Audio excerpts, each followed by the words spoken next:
All right, greetings and salutations. Another episode of Fangs Up here, and man, it's been a fun week here at Florida A&M University. If y'all can see, we've changed the setup just a little bit for this week only, hopefully. Uh, but just because we have just a lot going on, just not just in the university, but at home as well. But what a week it has been in FAMU athletics, and I am, for one, fortunate to be able to witness it and to watch it and to be able to Listen listen to it. to And and oops, y'all see the sound. which is me in the background there. And again, FAMU has been doing a lot, especially on the recruiting trail as well as on the football area and all aspects related to athletics. I'm gonna take that right one out of my ear because it's not acting right. And I ain't got no time for stuff that don't act right. But again, I've been super excited about it. And if you missed Coach Pillow's interview yesterday on ONG Strike Zone, you actually missed a treat. And we have no link or partnership with them. They're just good people, and we get to talk to them periodically about what's going on at the university. But I loved how matter of fact Coach Pillow was. He was extremely honest. Some people may not like it, but I appreciate the fact that she was able to keep it 100 with us the whole time. And I'll take that over you lying to me any day of the week. All right. So we're gonna start off with is if I could pull up the show notes, which of course they will be going slow, but we're also kind of in the midst or the end of here, so it's partially why we got it. So that is not by the window, so I don't get struck by lightning. You're not like me. You're not from Florida. You may not have had lightning strike things that you like through the window. Had to kill an Xbox once. All right, but today's episode, we're going to focus on the defensive back room, and I'm going to talk about some of the major DBs that are returning that you need to know about. And we're also going to talk a little bit about that Albany State game. That's going to be something for you to be able to look forward to. I may have to change the title of this just to make sure it matches. Y'all know I keep the extra screen normally on the right, but this time it's on my left. Probably going to move it over.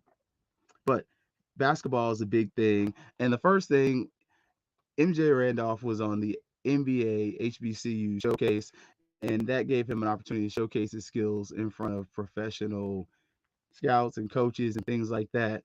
And if you are not aware, MJ did sign with the MJ with a agent. Sorry, he won't be coming back next year. Unfortunately, he was. Mm, I almost said probably, but probably would have been a lie.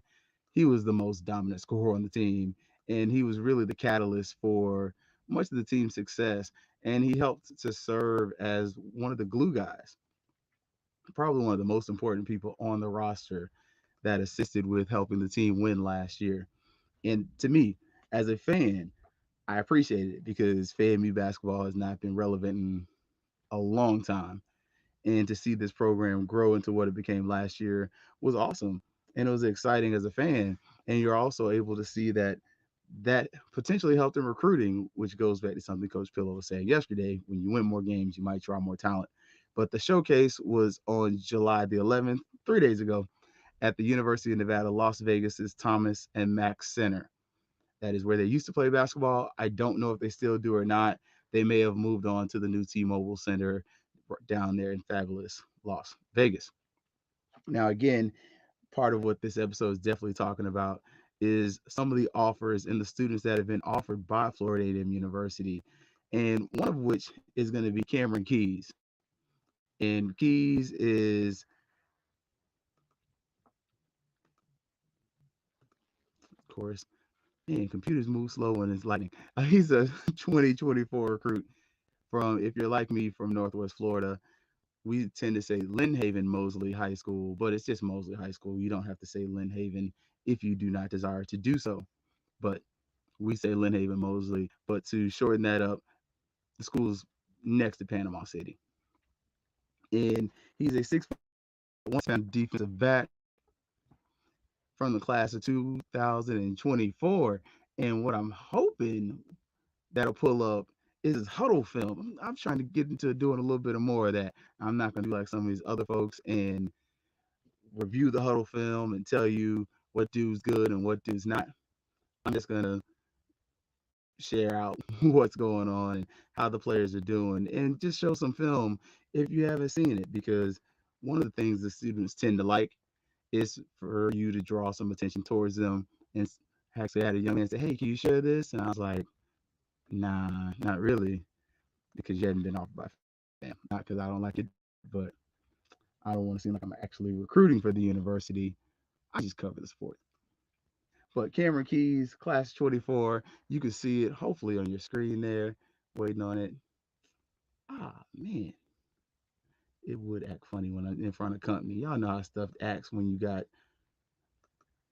trying to do stuff for your friends and trying to show off. Stuff want to act funny. Let's see if I can get it on the double screen if I change my layout. But Cameron is a 2024 recruit, and of course, we have technical difficulties at the wrong time. But I think this is a great thing for FAMU. Continue to reach into the Florida Panhandle, an important recruiting ground for the Rattlers. It's important. It's something that you need. It's something that you have to have happen. You have to take care of home, as Dave Hollister, the fabulous singer, would say. If you take care of home, you don't have to worry about your girl. And this is one of those cases. Lynn Haven Mosley did provide FAMU with a recruit or two this past offseason, and we want to continue to foster that relationship and continue to build that because that's in our backyard. And those students are very close and easily drawn to FAMU, and their families are able to attend the game. Panama City is about 45 minutes, maybe an hour from Tallahassee if you know what you're doing. I'm not going to tell you how fast or how fast I drive or how long it's taken me to get to Panama City, but in my experience, I've done it in an hour or less. But again, I knew where I was going. I was taught by somebody from Panama City, like, go this way. I was like, oh, okay. So that is a potential offer right there, 2024. So don't get too excited about it, y'all. He's got a few years. He's going to grow. He's probably going to get stronger, be in the weight room some more, and do some more amazing things. Another guy that we got offered at least was Marquez Montgomery, 6'5", 205-pound wide receiver from Snow College. He's a 2023 recruit, and his film looks pretty solid. A lot of jump balls, a lot of Randy Moss type things are going on there. So you're going to see where they throw the ball, and it's what my friend Quentin used to say, go get it, Roy, which I hated. But Quinn is a good guy though, but it was a jump ball. And you see that quite a bit often. He's able to utilize his size and his strength to really outmuscle the competition and to be able to take advantage of the fact that he's bigger and taller than them. And that's what should happen. Those guys that are taller are able to do certain things that us shorter people can't do. And yes, I said us. I am below 6 feet tall. I'm 5'8", 5'9" if you got me in some heels, in my church dress shoes. But that's just one of those things where the height that that player has is a really good thing.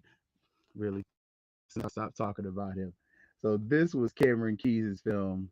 Uh, Again, there we go. So this is just a little short thing. You can see Cameron out there in the corner, and I'm looking at the same thing you're looking at.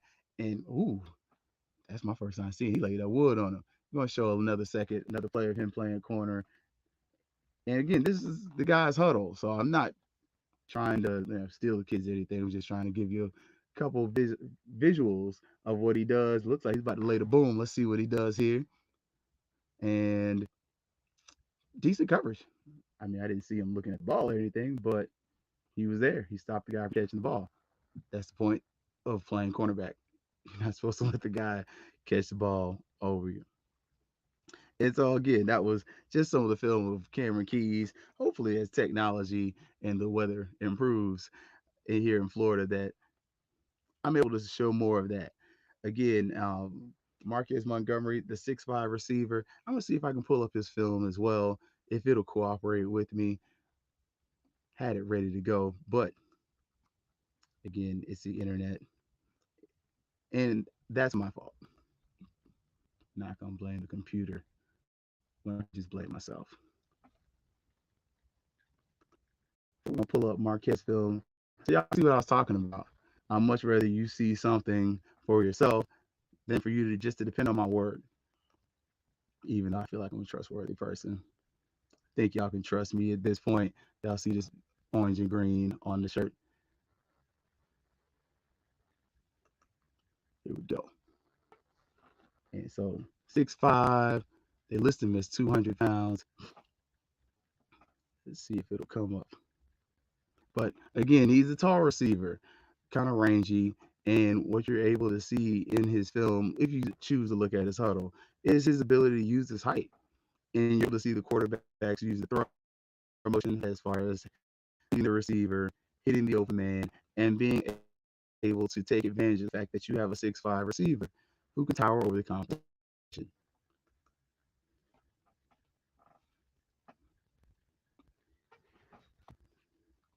And another guy that FAMU is going to offer is going to be Marquez Phillips, 6'2", wide receiver from Virginia State University. He originally went to Eastern High School in Washington, D.C.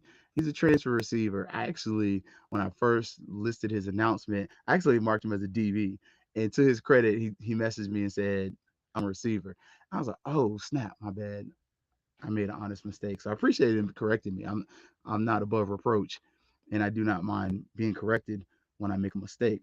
But I wasn't able to see any current film on him from Virginia State, and that's not because it doesn't exist, but that is just because I didn't see it. I did see some of his high school film. It is also on Huddle, and you're able to see hopefully that 6'2", 185 transfer from Virginia State hopefully has a good measure of speed as well as the ability to transition to a high level of football. Even though Virginia State they play pretty solid competition in the CIAA, not all the teams are making the playoffs, but you're playing against Bowie, and Bowie State was running that conference for the past longest. Another recruit that FAMU offered, Christopher Williams. He's a local kid, 6'5", 350 on 50 pounds, depending on who you talk to. Some services say 350, some say less. But he's an offensive lineman, and he attends Rickers High School in Tallahassee, Florida. And Rickers is literally around the corner from FAMU, second, maybe third closest high school to the city. Obviously, FAMU DRS is the closest school to the campus, but he originally went to Florida State University as a preferred walk-on, and he's going to leave FSU. He's enters the transfer portal, and almost immediately, FAMU offers him, and his film is pretty solid. If this thing wasn't acting weird, I'd pull it up, but I don't want to fill up the space with bad audio or video of you kind of waiting on me to pull up the film. But I may share it up there on the Twitter page. Yeah, trying to think out loud, like Facebook. I really don't use the FQ or the Things Up Twitter page yet. I mean, YouTube, Facebook. There we go, Facebook page yet. But we're gonna work on that. Next one is Brandon Winton Jr., 6 foot, 175-pound athlete from IMG, 2024 recruit. And y'all got to forgive me. That thing threw me off. But Winton, I don't think we get him just because partially he is an IMG kid.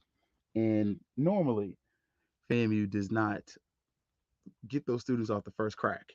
It would be great if we did. I think that's one of the things and initiatives of the recruiting group, the coaching staff, and those that are related to FAMU athletics for us to be able to start bringing in those 3 and 4 star prospects and the 5 star prospects. I mean, let's be honest, they want and we want as a fan base to get the best players in here. We love the players that we have. I'm a huge fan of Rashawn McKay. I like the guy that he is. Y'all, I'm gonna fix this chair real quick because it's sliding down. Um, but I'm also a fan of Junior and all those other guys that we have coming in there and that are already here. Musa, I like our quarterback room if you haven't been able to tell. I also enjoy our receiving core. I like how hungry they are. I appreciate the videos they post on social media. Also, Goss, sorry, Goss, the tight end transfer, he posted a video and he looks solid. Hopefully, he stays healthy. And I like seeing those kind of things. And we want to continue to get that top level talent at Florida A&M University. And in order to do that, recruiting has to continue to do what it does. And what recruiting does at FAMU is work to sign the best players out there. And I'm going to switch this thing because I had a notification telling me, no, it's not going to work. It's not going to show the huddle. That's fine. I've given up on that. But Torrey Q. Bateman, a 6'8", 305-pound lineman. He transferred from Louisville and Troy. He's from Gaston, Alabama, Gaston City, Alabama High School. And he's signed, sealed, delivered, and committed. That's a huge get for FAMU. FAMU's offensive line was very good last year as far as the run game and things like that. And one of the things Willie Simmons said on Off Script Show was something that I thought I was one of the few people that noticed during the season. And then come later on in the season, I realized I wasn't. But FAMU did best when we ran the ball.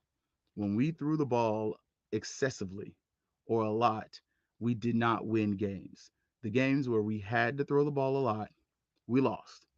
Whether it was the Jackson State game where honestly it rains right before kickoff. I mean, I remember walking into the stadium and I was like, oh man, this is gorgeous. This is cool. That was my first time at Hard Rock Stadium. I almost said Dolphin Stadium.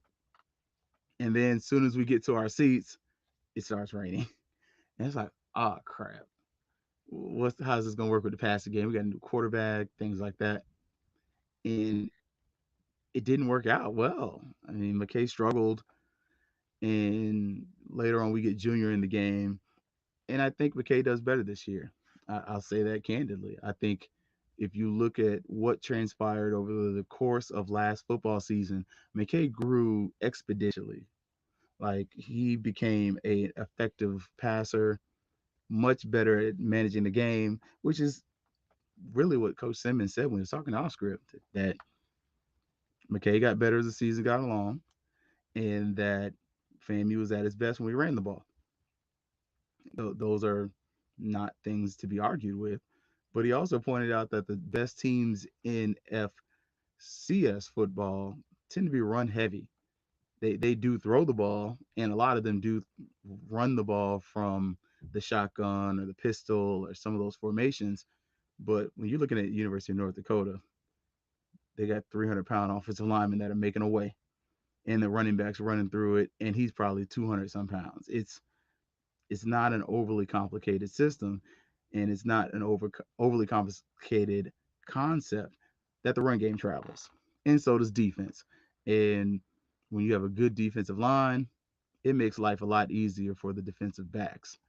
Mentioning the defensive backs, FAMU's got some really good DBs. It's a place that if you're a FAMU fan, you're confident in. You're not even asking who is going to play corner, who's going to play safety. You probably don't care because they're all good. And the unquestioned leader in the secondary is BJ Bowler. He's number 11. He's a 5'9" corner. He weighs 180 pounds. He's a senior. He transferred from Mercer, and he attended Ocoee High School. I ride my bike past that place all the time.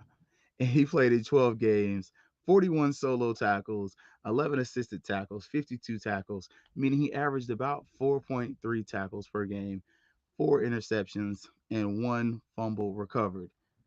And to me, his most notable performance that really sticks out in the psyche of most FAMUans is his performance at the Florida Classic. The kid comes home and he shows out. I mean, let's just be honest about it. Ocoee is a suburb of Orlando, and the kid goes to the Florida Classic and shows his naked behind. I mean, he's shimmying, he's catching balls, he's intercepting it. I mean, he did everything but throw the Playboy sign, and he probably did that too, because that boy was all the shimmy that day. You were not gonna tell that Kappa nothing. That guy was on one, and he's got that confidence. He got that swag to him. I'm just saying, BJ Bowler is probably gonna be your number one, maybe number two corner, and depending on how tall some of the opposition's receivers are, I think he would be fun in the nickel sometimes, just to kind of put him in there. Like I like this. I like the idea of sending him on the blitz from a nickel corner spot. Like, let him kind of be that star position that players at other schools have been, that Lamarcus Joyner type guy. Like, I'm sorry, I'm a Florida State fan and a FAMU fan. Don't let this FAMU fool you. Like, I'm a Tallahassee person. I love the idea of putting that guy in a Lamarcus Joyner type spot where Lamarcus Joyner is not a tall corner or safety. And he had a pretty significant NFL career. But the fact that he was able to play both corner and safety, blitz from the corner position, and also attack and put pressure on both the quarterback as well as cover made him unique and special and allowed him to play for the I believe they were the St. Louis Rams at the time. They may have I think he may have even played when they were in Los Angeles as well. But a guy like BJ is at that right height where he's not really tall, but he's not so short that you can't put him in coverage. And to me in the NFL, I love him as a nickel corner, especially a team like the Jaguars. Honestly, any dude from FAMU, I would love to go to the Jaguars because, I mean, they're not very good. Just, but I feel like they would get a chance to play. And I feel like they would also get a chance to display their talents and to potentially make the roster.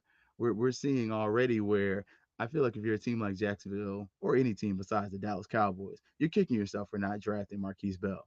Like, the dude is over there in preseason making folks look stupid, and you had a chance to draft him and you didn't. Heck, the Cowboys didn't draft him, and shame on them for not doing so. And I'm a Cowboy fan. You can't see my little doodads over there, but I got a little cowboy star, a little buck thing. I need FAMU to get one of those New Orleans style necklaces or beads with the logo on it. Other corner is Courtney Cox. He's number 12, 5'11", 185 from Cedar Grove High School, and he's from Decatur, where it's greater. Ha, ha, ha, ha, ha. Okay, I'm sorry, I can't sing. But that's as much Lloyd as you're going to get from me. But he's a nice sized corner, man. Right about 6 feet tall, and he's a senior. Played in 10 games last year, 20 tackles, 6 assists, 26 total, 2.6 average tackles per game, interception and a forced fumble. And again, FAMU secondary is good. It's one of the strengths of the team. I really struggle to say FAMU has a weakness defensively at the FCS level. Now, when playing an FBS team, I cannot say the same. I feel like defensive ends may be a trouble spot just because of size. Like, a lot of those defensive ends are going to be going against offensive tackles that are 300 pounds plus, and I don't know how 245 matches up against 300. That's my own naivete. That's me saying, hey, I don't know everything, but when it comes to looking at it, I ask questions there. I think our secondary would do pretty well. I feel like the interior line would do okay. I don't know how well they hold up just because of depth. We do have a shortage of scholarship players that are available when compared to teams like the University of North Carolina, Florida State, Florida, Miami, Tennessee, on down the line. But that being said, I think they would be able to hold their own. I feel like we would be able to do well for a quarter or two, and then the game would eventually get away from us. But that's just me being honest. Another corner, and the last one that I'm going to feature for this episode is going to be Javon Morgan. He's number two, 5'11", 185, and he is from Tallahassee, Florida, FSUS. And if you're like me from Tallahassee, I don't say FSUS. It's Florida High. It's y'all was Florida High yesterday. You were Florida High when I got here. You're gonna be Florida High when I leave this earth. You're Florida High. So, but Florida State University School, for those that are not familiar or don't know what FSUS means, just like people who say FAMU DRS, ain't no DRS. It's FAMU High. They're the baby rattlers. But Morgan is a redshirt junior, 10 games last year, 13 solo tackles, 3 assists, 16 total, 1.6 average, and 3 interceptions. What does that tell you when you look at a secondary that has a lot of interceptions? One, hopefully they spend some time on the jugs machine, meaning they can catch. And if they can catch that well, I'm surprised Florida State didn't make some offers because them receivers last year, boy, woo, I sure cussed at the TV. I ain't even gonna lie. I had to repent a couple Sundays on that. But it tells you FAMU's defensive line is good and was good. And you see the effects of Isaiah Land being there. Isaiah Land, 19 sacks, is stupid. But then when you're providing that kind of pressure, and then on the back end, you also have Marquise Bell on the other side. You had the linebacker core. You have General Hunt, the defensive lineman. You have Savion Williams. That meant at each level of the defense, you had a potential star. And those potential stars made an impact. They were disruptive, and their disruption allowed the secondary to maximize its opportunities and to also take advantage of the quarterbacks having to rush and make mistakes. And if they can make those mistakes during this football season again, it fares very well for FAMU when they play against different competition throughout the season. Now, who is the first home game that we play? Well, it is against, I don't, are they the closest HBCU to FAMU? They might be. Albany State University, the Rams. I believe they're the Golden Rams. But last season, they had a really good season. Albany is not a long ride from Tallahassee. If you're like me, you've driven through and to Albany so many times to where it really doesn't make sense. And honestly, growing up in Tallahassee, we had three news stations, four, and one of them was the Albany news station, WALB.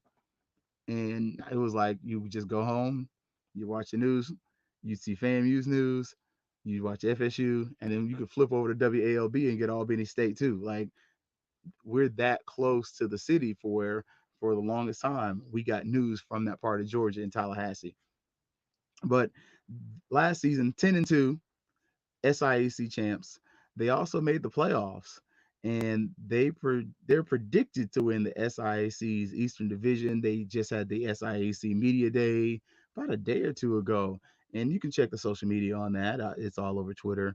I've liked some of the stuff. I haven't retweeted it because it doesn't relate to FAMU. Yeah, yes, I just hit my mic on accident. But they're a run heavy offense, and that kind of is coincidental, especially coming off the heels of our coach doing an interview where he says how important the run game is and how it benefits a football team to be able to run the football. And Albany State exemplifies that idea and that concept that running the ball is going to help you win games. And they're not blowing teams out by scoring 50 points a game. They're scoring by 25, 30 points. They do their thing and they win games. And that works for them. We're going to see that this game is going to be a tough one if we are not able to score and stay on schedule because the style and the way in which Albany State runs their offense is going to allow them to kind of eat away at you and the clock.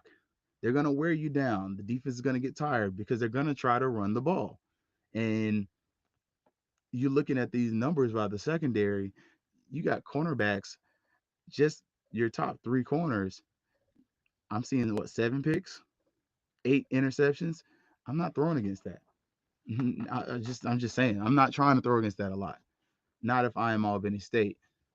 What you want to do is run the ball, wear down FAMU's defense, hope that whoever the quarterback is, whether it's McKay, Musa, or Meritovic, that they make mistakes.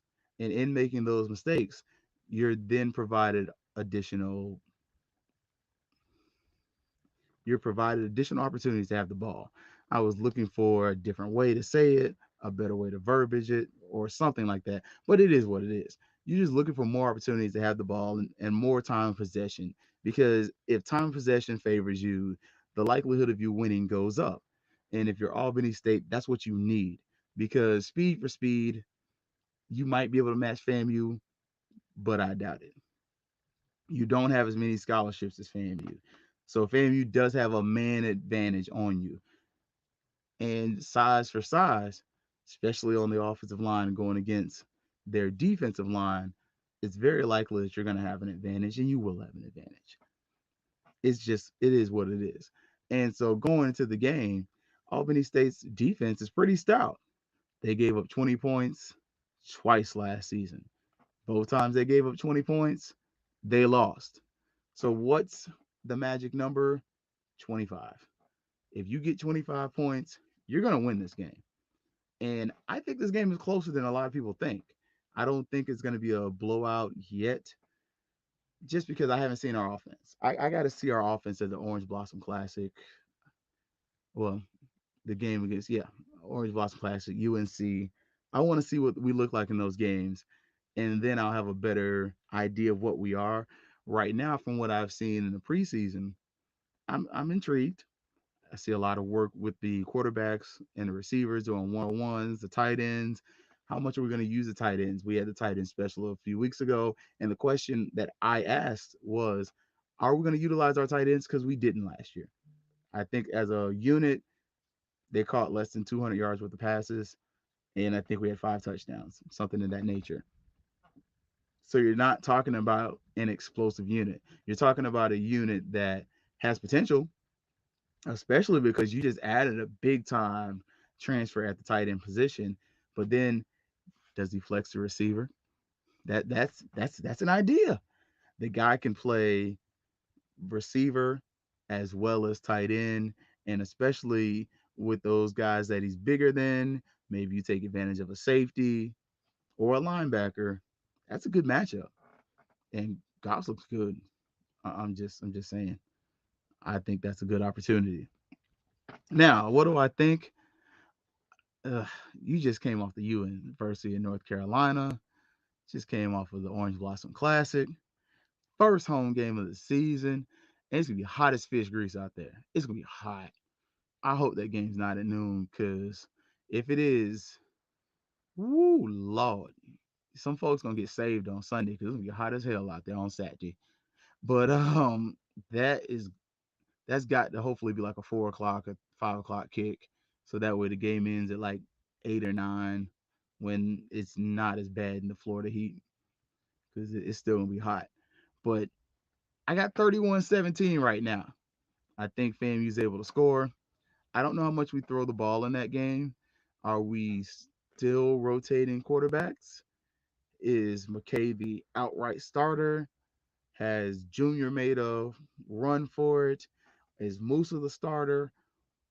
A lot of this depends on who your starting quarterback is, but it also depends on your utilization of your running backs, who's healthy, who's not, and who's signed and who's not. If you have some of your transfers that are supposed to be here that don't qualify or don't whatever, that's going to mess up your stable of running backs. Whereas the stable of running backs you have now are really good, but they're power backs. If you get some speed backs in there, and I think that boy Willoyd, yes, sir. That guy is fast. He got that Bishop Bonnet in him, a little bit of that Percy Harvin in him. That guy that can play running back and receiver, can flex out there, create some mismatches, run the little reverse stuff, run the fake reverse where you get the defense going in motion, somebody overcommits, then you got McKay or whoever throwing to the other side of the field. It's those kind of weapon X guys. Whew, it's exciting. K Dot is still coming back. Like FAMU's got some targets and some weapons in that offense. And hopefully I'm not sharing anything that Coach Simmons thinking or hadn't already implemented, because man, I value Coach Simmons as an offensive mind. He's intriguing to watch. I'm not gonna lie. I remember at the coaches camp, just watching him coach the quarterbacks. I was like, all right, yeah, you know what he's doing. I like it. But again, 31-17, and that's because Albany State likes to run the ball. I think that they're going to score a touchdown or two kind of late. Game gets kind of boring early. You can leave your band in Albany. But respectfully, leave your band in Albany. But I think that it's just kind of a sleeper of a game. You're gonna have two teams that probably want to run the ball a little bit more. FAMU's gonna open up the offense just to see what does and doesn't work, and to see where we stand after UNC, Jackson State, and Albany State. I would not be surprised if this is a game where FAMU's looking for our first win. That's just being honest. I'm not gonna lie to you today. I didn't lie to you in the past. When I feel some way, I'm gonna be honest about it. This could be our FAMU saying, "Hey, 0-2, we need to win," but it could also very well be a one-on-one game and saying, "Hey, this is our chance to get over 500. Let's get on a run." Because I don't put FAMU out against Jackson State. I don't think we can not win that game. I think we can definitely go down to Miami and win that game. I feel that way. I feel like Coach Simmons is a better coach than Prime. But I think Prime can recruit his butt off. That dude, he got that. I can't take nothing from him. But I feel like Coach Simmons is a really good coach. I feel like his X's and O's are solid. I feel like he sometimes he gets a little bit into the weeds as far as the offense because he's so smart, and I feel like he's one of those people that sometimes like I don't think they I don't think they're seeing what you're seeing, but I respect him and I appreciate his confidence and his ability and willingness to try his offense. And then I also like that at times last year you saw him step back and say, okay, let me dumb it down a little bit. But how do we win this game? Clog the line of scrimmage, force them to throw the ball. They don't like to throw the ball. They throw the ball for less than 150 yards a game. That's telling you the run game's their bread and butter. I think they ran for like 200 some yards per game off the top of my head. I did look at the stats, and it's kind of wonky on their website, but you can find it. But I think FAMU clogs the line of scrimmage. General Hunt and those guys get in early. FAMU gets the lead, and some of the freshmen and sophomores get in probably in the fourth quarter, and that's how we win the game. It kind of becomes a sleep fest by the fourth quarter. Give a few stupid touchdowns because of inexperience, but it kind of is what it is. It's a great opportunity to give guys some playing time, get a win, get a first win at home, and play a team that's local that hopefully brings their fans. They leave their band at home, but they can bring their fans. I'm being petty right now. Y'all forgive me. I do enjoy the students' ability to play or whatnot, but yeah, y'all know the 100 is not going to be playing no games. But also, the reason that you're going to want to force them to pass is the size of our secondary. Yes, BJ Bowler's 5'9". He's not a giant, but he's a playmaker. But you got a lot of 6 foot on that roster when you look at the secondary. We have tall corners. We also have very tall safeties. And we got some playmakers back there. And that transfer we got, the dude that went to Texas A&M, I don't think you want to let him get. I don't think you want to let him hit nobody. Because Buddy comes with that thump, and I think that's just something that's gonna be fun to see. Uh, so that's how we win that game though. So quick recap, y'all, before I let you go, and thank y'all for listening as always. Thank you to HBCU Digital for providing a platform that we can talk and share this information. Hopefully, got an interview on Sunday scheduled and set up. Gonna reach back out, and he's not a Seminole. Well, he is a Seminole, but he's not a Rattler. But he has strong connection to FAMU, so hopefully we can get that brother in here. But FAMU basketball, the NBA HBCU showcase, MJ Randolph was there, and mentioning basketball. Look, Coach Pillow held her own last night on ONG Strike Zone, but she also offered another player, and she gave some insight into her recruiting practices. Something that I've said on the show, she's not recruiting a lot of high school talent. She's looking to get transfer students in because she needs to win games. And if I said it once, I'll say it again. Give me 10 games and I'm happy because I'm a realist. Now, is that going to save her job? I don't know, bro. But I'm gonna keep it a buck with you. Coach gets 10 wins. I'm gonna be sitting here like, appreciate it. All right, coach. Just saying. 10 wins coming off of the 4-win season. That's double digits. You doubled your win percentage. You doubled your amount of wins and added two. I'm just saying that you ain't Jesus, but you just multiplied. Football, FAMU football got some more offers out there. Coach Rich is crazy. Coaches out there putting in that work, and I appreciate it. I, for one, appreciate it. Coach Smitty Rock, Coach Smith, uh, coach, all the coaches on the football staff. I really appreciate, and I like the change because we've seen guys like Cameron Keys, Montgomery Phillips, and Williams get offered, but we're also seeing Bateman sign a big offensive lineman that we need. FAMU is going to need an offensive line that is going to be able to do some things, and I personally believe this could be me, but I feel like from listening to Coach Simmons' interview that the run game is going to be a bigger emphasis as time passes for Florida A&M University. I feel like we are able to see that the days of throwing the ball all around the field are not over, but we're seeing a shift in football. And I think others have stated that football ebbs and flows, and once one thing becomes popular, then things shift. For the longest time, the passing game has become popular. Everybody throws the ball, and then you see teams like the Tennessee Titans. They run the ball, and they make the playoffs, and they have deep runs in the playoffs. And now you're going to see other teams try to mimic that, get a big back, run the ball, probably get away from passing, and then it's going to ebb and flow back and forth.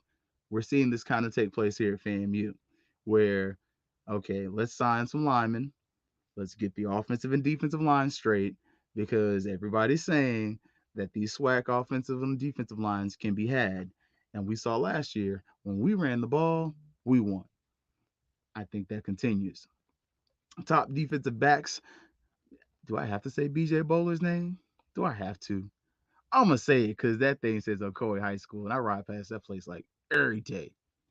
But BJ Bowler, the shimmying playboy from Kappa Alpha Psi, that gentleman is a beast, and his oof, that interception in the Florida Classic is probably my favorite.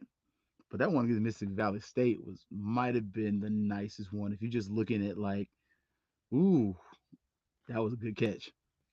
But BJ Bowler, Courtney Cox, JVM Morgan, all players that in the FAMU secondary, you need to know them.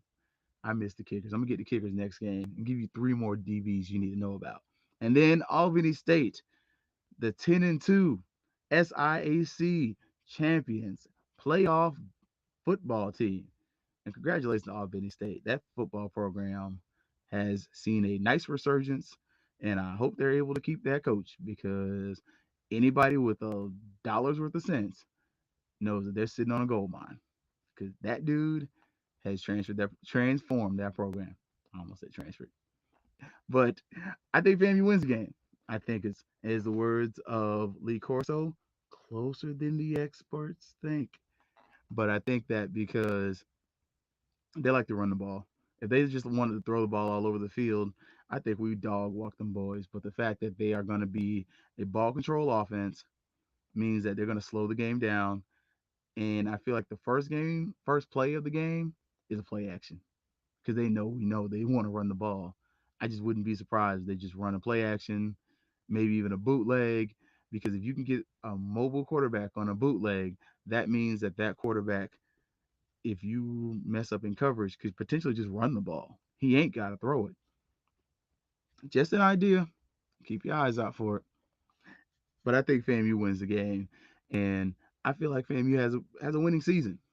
I feel like at the end of the season, we might lose 2 to 3 games. We got a couple sleepers on there. We'll talk about them later, especially Southern. I was mad last night when they were like, "Yep, Southern's my sleeper." Like, shut up. I didn't talk to you. We didn't have that conversation. But I think Southern might be a sleeper. Southern and Alabama A&M are two teams. Ooh, and we play both of them. And I hope we beat Southern. That game is always awesome. Best environment in the SWAC. Mm.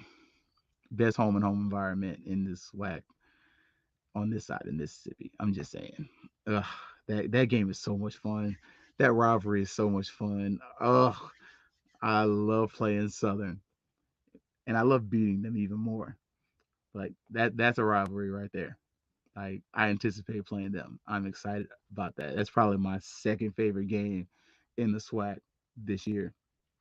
But that being said, y'all, we're gonna end the show there. We're gonna do our next episode Sunday, 8:30. So if you're not familiar, Thursdays we go at 8, Sundays we go at 8:30, just so that we can kind of keep some consistency and get ready for football season. Because what we're not gonna do is an immediate live recap, and I don't like get to see the coaches or the fifth quarter. Because I'm gonna try to get some band footage. I got to talk to somebody at the band to see can I get an okay for that? Because I'm not selling it. I just want to show the people how awesome it is on campus during the football games. So that being said, y'all, thank y'all for listening. I appreciate your time. Thank you for watching, and I appreciate y'all dealing with the transition or the changing of the studio.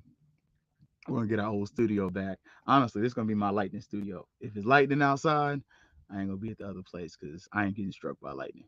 I like y'all, but not that much. So that being up, as always, y'all, FAMU is the best university on the planet. There's nothing you can do to change my mind about that. And it is always gonna be things up.